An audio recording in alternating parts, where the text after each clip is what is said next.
Heyo, it's Geeky Panda here with another video, but this time it's another Panda's Opinions. As its title, Conventions Ruining Themselves. Now I'm joined by TimeEnforcer Anubis from She's Lost Control Media. Thank you for coming. Thanks for having me.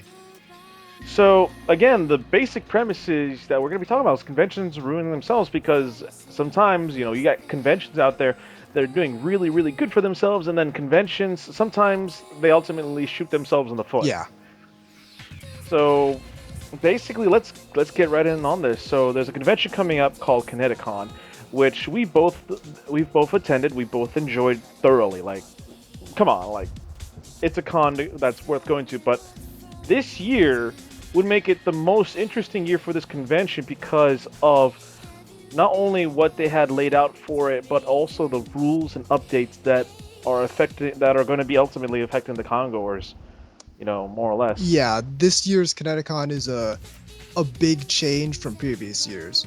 There's a whole lot of things that are going on, and people are really looking at it like, huh, what's going on here? Because a lot is very different about how they're doing things.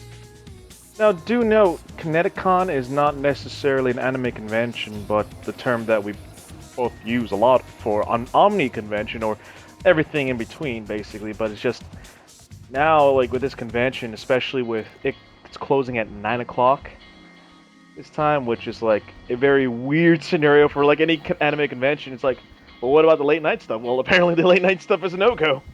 Yeah. So the reason that was given for the the con, like panel programming and all that stuff closing at 9 p.m. is because they had received feedback from con goers saying that they didn't really attend the late night stuff, which to me is a mystery because back when I did the effed up hentai panel at one time, they had to kick people out of the room because the room was full. Yeah, and with any other late night things, it's a standard to any convention.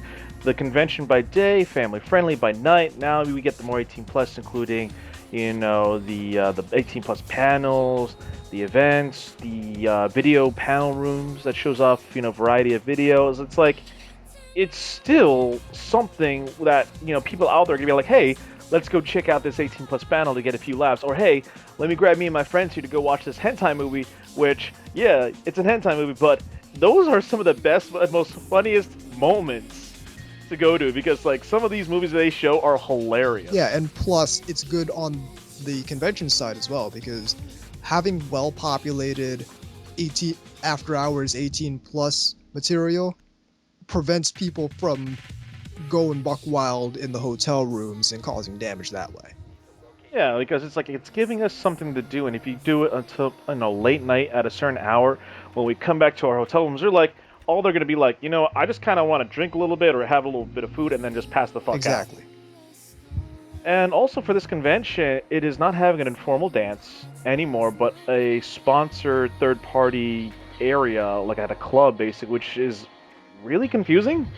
Yeah. Since the dance, personally, to me, after video recording it 2 years in a row, was to me personally was one of the best. Was one of my main highlights to go into this convention because when I go to that informal dance, not only do I record some really awesome footage, but I also have a really good time, enjoying dancing with everyone there. Like it was a really awesome experience, and I'm just kind of saddened that it's just a third party. They pass it off as third party now.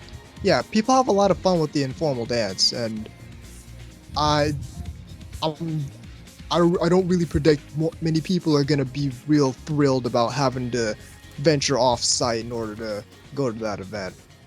Yeah, and I'm really wondering what was their like cause for it. Because it's like early on there were some rumors and stuff like that, getting passed around that there was no informal dance going on, there was an informal dance going on. It would just went back and forth like crazy. But Connecticut is not the only convention that people kind of turn their heads on when stuff like this happens. Like there's been other conventions before where convention that I go to, OhioCon.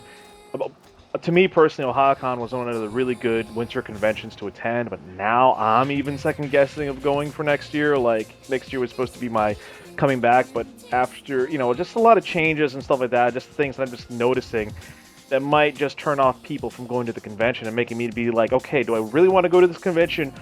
like at that time, because there's always another one I can go to that could do it like 10 times better. Right. And that's the thing about conventions they have to remember, is that there's always going to be another convention out there that gives people the option to be like, well, I don't want to go to this one because I feel like it's limiting our options. I'll go to this one because it's not only cheaper to go to, but it seems to be more bang for the buck. Exactly. And conventions have to realize this. Like, I know that conventions, at the end of the day, as long as the bills are paid for and profit is made, it's like, okay, now we can do another convention next year. I understand that. It's business. But it just, you got to keep your community happy too. Well, I mean, to a certain extent, it's not even just pay the bills and make profit. To a certain extent, it's pay the bills, make profit, keep the venue happy, keep the hotel happy, and keep your congoers happy. Yeah, actually, yeah, no, because the venue, or the people that are housing the venue, you gotta make sure you keep happy with them, because they could be like, well, after this contract, we don't want you to come back again. Yeah, it's what I read an article on Yashike a couple months ago about what happened with this furry convention called Rainforest, and what happened with that one was they failed to enforce the rules, and throughout the years they garnered this reputation of being just a safe place to break all the rules and go buck wild, and as a result their venue shut them down and they couldn't secure another one. Yep. And when you have a reputation behind you, it doesn't really, doesn't really look good on you. Yeah, because they tried to move to a different location, and someone tipped off that venue, and the venue said, you know what, we're not gonna do it. Yeah, it's too much money, too much problems, too much to worry about. So, and there are also other things where a convention could be like, I don't want to be here anymore. We'll go to that convention center down in that different state. Yep. They seem better. But again, I know that some of these conventions out there we grew up on. We've been going to. We are faithful concourse, but sometimes Kineticon was my first con. Yeah. My first con was actually G-Fest or Godzilla Convention or something like that.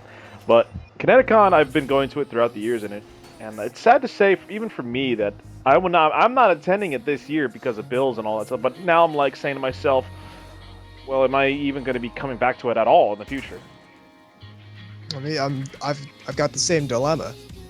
I mean, I know I'm attending a different convention next year, but I don't know if I'm gonna try and go for Kineticon the year after, because I don't have a warm fuzzy feeling about what they've done so far.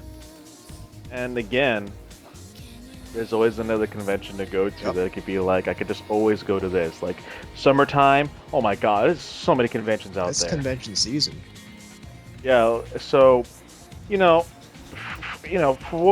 what it is, even if you are a big fan of the convention, you say they can do no wrong, just sometimes they can do wrong, and you got to keep an eye on that. You can't be just kind of you got to be realistic about the situation. Sometimes the convention had a good run. It is what it is. So maybe it's a time to go to a different convention or to a different area, to a different event. There's always options. So either way, I think we're gonna end it off there. Since we pretty much said what we needed to say. Yeah. Any last words you want to say, Anubis? Be pragmatic with your conventions. It is really not that. It's not effective to have any sort of like brand loyalty for a convention, because at the end of the day, a convention is only as good as its programming and its community. So if both of those are bad, then there's no reason to attend. Yeah. And as for me, when you go to a convention, go to it and make the best of it for that year, so you can have the best time you can, because sometimes you might not be able to go to it next year, or at least you say to yourself, hey, I'm not going next year because of all these changes, but at least I had a good, I went out with a bang. Exactly. So, live it up. So, other than that, Anubis, thank you for coming again as always. Thanks for having me. Make sure you check out the She's Lost Control Media. Links will be down below for certain websites, including she'slostcontrol.net, ayashike.moy, and others. Also, Don't forget, folks. Post on the comment box. What do you think about conventions shooting themselves in the foot? Basically, post on your story or your opinions on certain conventions out there you thought was doing really good, and then they just decided to screw up. And also, don't forget to hit that like button, and don't forget to subscribe as well. It really does help out. This is Geeky Panda here with TimeEnforcer Anubis, signing out. So remember, stay geeky, my friends.